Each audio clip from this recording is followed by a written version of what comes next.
కొల్లం జిల్లా ఎచ్చెర్ల నియోజకవర్గ వైసీపీలో వర్గ విభేదాలు భగ్గుమన్నాయి. సిట్టింగ్ ఎమ్మెల్యే గొర్లె కిరణ్ కుమార్ కు వ్యతిరేకంగా అసమ్మతి నేతలు సమావేశం నిర్వహించారు.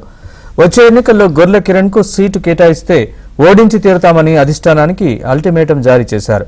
గత ఎన్నికల్లో గొర్లె కిరణ్ కుమార్ గెలుపునకు పనిచేసిన నేతలు కార్యకర్తల్ని విస్మరించారని వాపోయారు.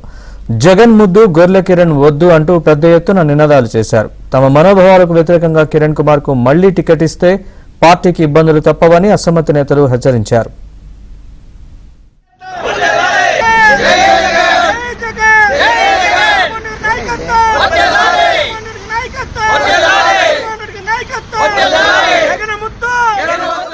కిరణ్ కుమార్ గారికి మళ్ళీ టికెట్ ఇస్తే